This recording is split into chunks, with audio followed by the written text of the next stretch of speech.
This is your first big role, so can you tell me a little bit about how you got here? Well, I'm still trying to figure that out. No, I started acting when I was 13, and I've been in the industry for a little bit, and then I got an audition breakdown to put myself on tape for a minute and a half talking about myself. And I did that, met up with Courtney and Nicole, the casting directors, and did the sides that they gave me, which is just a couple pages. And then, some time went by, I got called back and I met with Fred Roos and Sophia, and I auditioned, and we talked a lot about just my background, my hobbies, all that fun stuff. And then I flew home, and then I flew back out and met with Katie Chang, and met with Harris Leeds, I believe his last name is. And yeah, we did a chemistry read, camera test, and a couple days later I got the part that I booked it. And yeah, I started filming last year, say March to May, for nine and a half weeks. It's a quick process. Yeah, it was, and now it's, kind of picking up.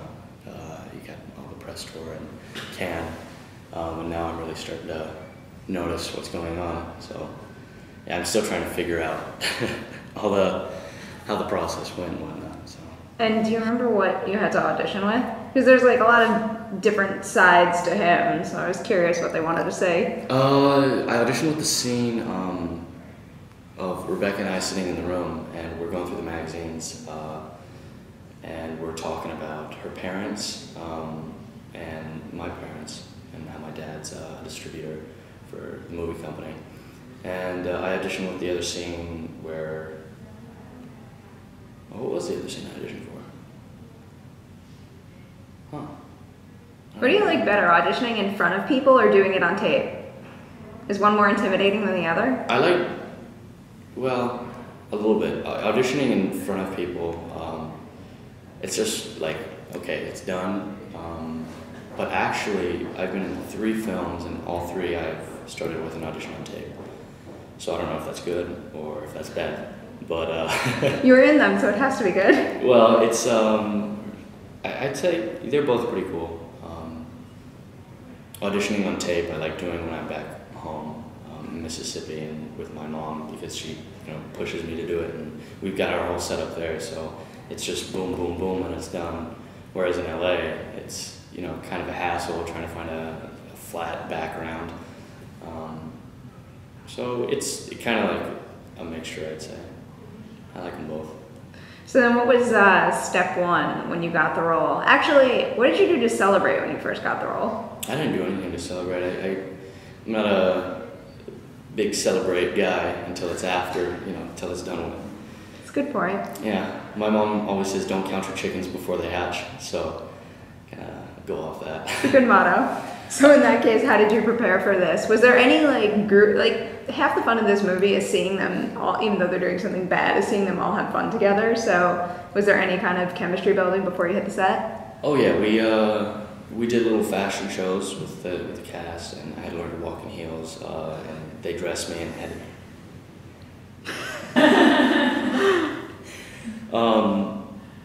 Yeah, so we did a lot of fashion shows, and they had to teach me about fashion in general and pronunciation of a lot of it. And what couldn't you pronounce? Well, Dior, that was the hardest one. And it's the shortest one, too. It's the shortest one. I don't know why it was the hardest, but I'd say Joie for some reason. And it was funny, we were in the table read, and we're going through the script, and the word came up, and I just casually said Joie. And everybody stops and looks at me, and I keep reading, and then I look up, and everybody's looking at me, and I'm like, what? And they started laughing. And there was a lot of fashion training for me. But the last day of pre-production, we all broke into a house, did a mock break-in. I feel like that's appropriate. Yeah, we had Chris, the cinematographer. He had a little camera, and he was following us in the dark. But we kind of acted like he wasn't there, and Katie got an email saying, you're going to go to this address, here's the list of things you need to get, and we all piled into the minivan, and went up in the hills to the house, and you know, we got out of the car and we were being all sneaky and whatnot, and jumped the fence, went up to the house, looked for an open window, and I think all of us but Thaisa, we were actually looking for a hard window to break into. Like, okay, if I were to leave a window unlocked in case I left my keys, which one would I go to? And it was actually the one right next to the door, so I made it a little easy for us. But Claire jumped in, she fell through, we started laughing. Thaisa went to the fridge, so we started kind of having fun, and that's where the chemistry started building. Was when we realized that these kids were just having fun. You know, they weren't really trying to rob anybody. They were just, hey, let's go chill at Paris's. Just like, hey, let's go chill at the park. You know, they were just being casual about it. Were you familiar with the real thing at all before getting involved? Not until I met with Sophia and Katie when I read the Vanity Fair article. But you know, it didn't really shock me. I mean, you know, people ask me my take on it. It was just, it's the world we live in. You know, these kids just took it to the next level. Did you get to speak to any of them at all? No. I feel like I think all of us in the cast feel the same way about this. Sophia got to speak with Nick Prugo, and I believe Alexis Nyers, but I'm not sure on that. But we really just kind of wanted to stick to the script and Sophia's vision for it. And I feel like if we would have met Nick Prugo or Rachel Lee or any of them, it would have kind of just sidetracked us. And rather than playing these fictional characters, we'd be playing them as they are. We're not. Sophia said I'm not trying to make them more famous than they already are, which is kind of unavoidable, but at the same time, we don't want to shed any,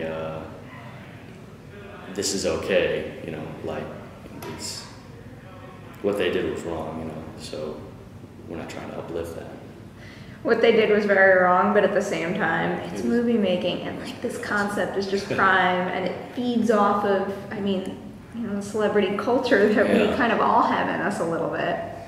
Well, I mean, I can definitely understand, you know, why they did it. So, you know, there's no like disgust or hatred or anything like that. It's just, you know, you guys invaded someone's privacy. It wasn't the clothes or, you know, what they were doing. It was you were in someone's house, you know, in their underwear. That's uncool.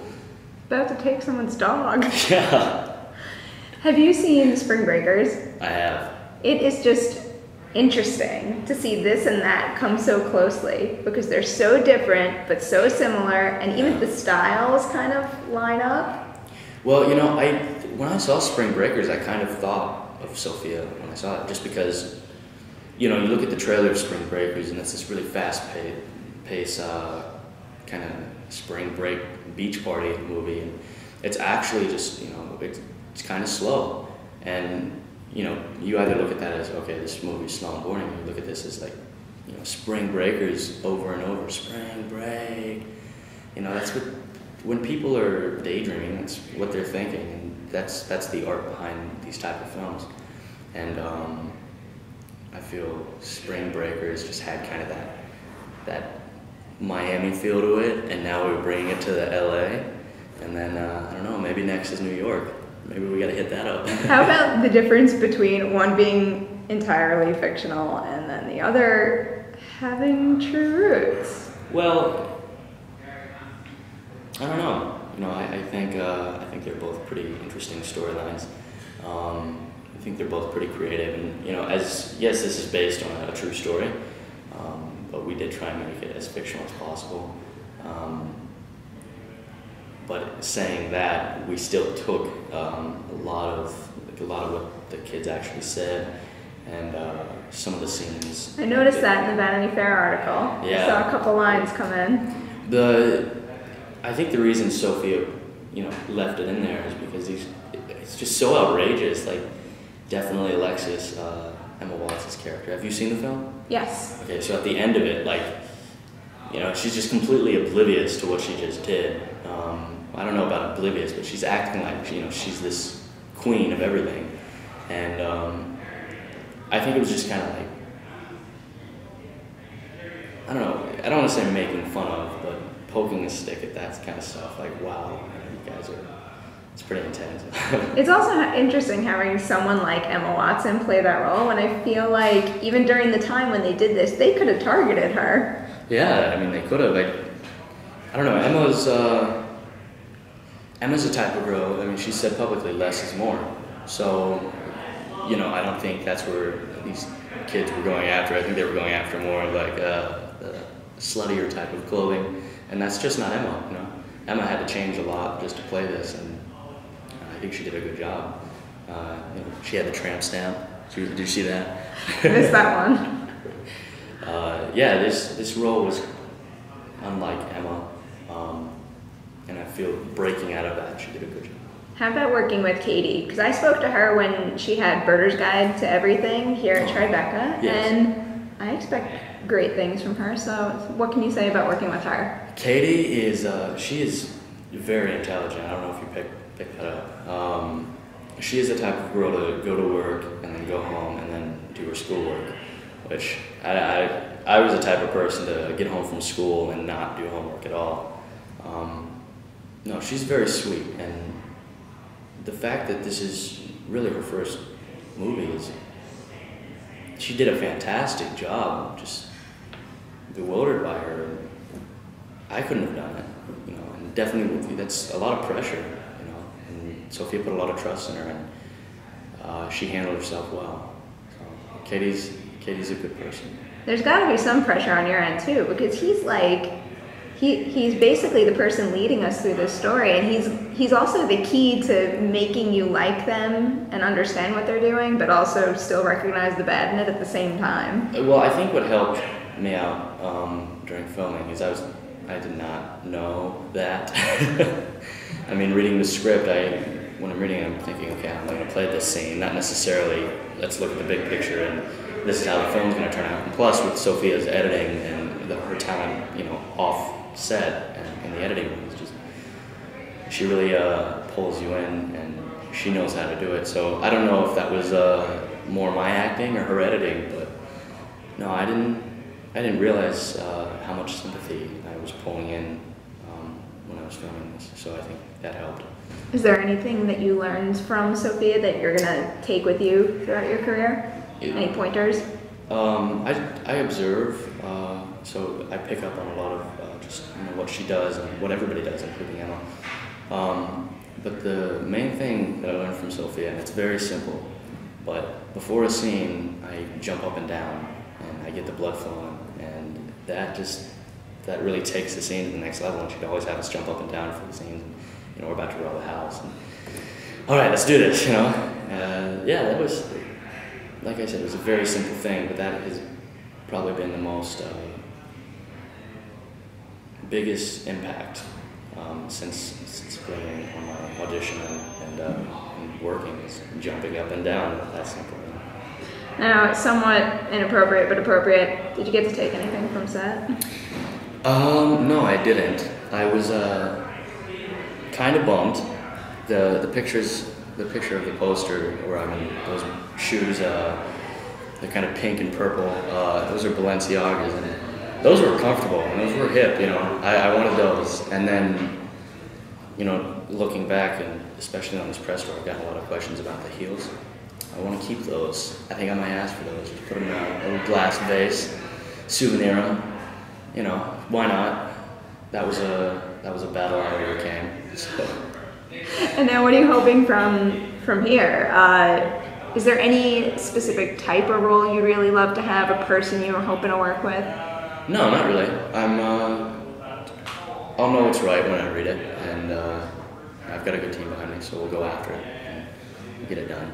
Did this movie kind of open the doors to scripts coming your way? Yeah, it did, and you know that makes me feel good. But I'm not just gonna go out for the next thing that offers. I don't want to be typecast, and I don't want to be controlled. You know, I do this for the art, not for the money. So it has to be true, and I have to have my heart into it, or else it's not going to be the best it can be.